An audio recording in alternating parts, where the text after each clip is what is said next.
రెడీలో ఉంచారు.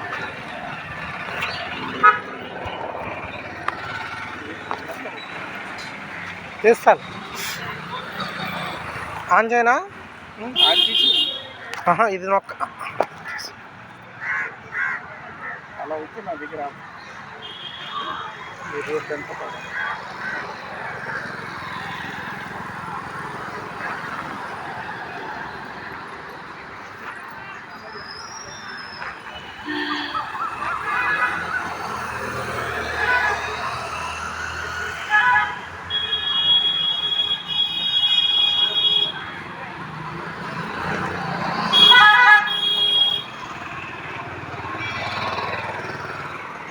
Praise the lord. ఈరోజు June 7వ తారీఖు 2024వ సంవత్సరం శుక్రవారం.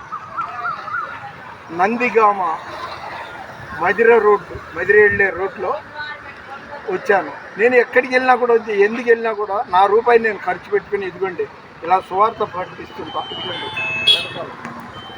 అంటే యేసు నిన్ను ప్రేమిస్తున్నాడని ప్రతి జాతి, ప్రతి మతం, ప్రతి కులానికి తెలియటానికి ఈ ప్రయత్నం చేస్తుంటాను.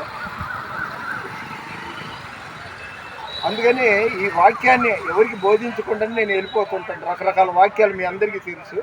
సరే, ఈరోజు ఈ నందిగామ మదిర రోడ్లో జరిగిన ఒక బైబిల్ క్లాసులో ఆయనేమో 2, 3 నా నామంలో కూడి ప్రార్థన చేసి వారి మధ్యలో నేను ఉంటాను అని యేసు ప్రభు చెప్పినట్టు ఒకడు ఉన్న చోట ఉండడు అన్నట్టుగా చెప్పాడు. నేనంటాను ఆదికాండం 16వ అధ్యాయం 13వ వచనంలో ఆగరు, నేను దేవుడిని చూశాను, ఆయన నన్ను చూశాడు, చూచుచున్న దేవుడని అక్కడ పేరు పెట్టింది. ఇంకో చోట ఏమో ఆదికాండం 32వ అధ్యాయం 24వ వచనంలో యాకోబు ఒక్కడు మిగిలిపోయాను, అంటే ఒక్కడు ఉన్న చోట కూడా దేవుడు ఉంటాడు. 2-3 ప్రార్థన చేసి వారి చెప్తున్నారండి. కాబట్టి ఇంకా పుంకాలుగా ఉంది.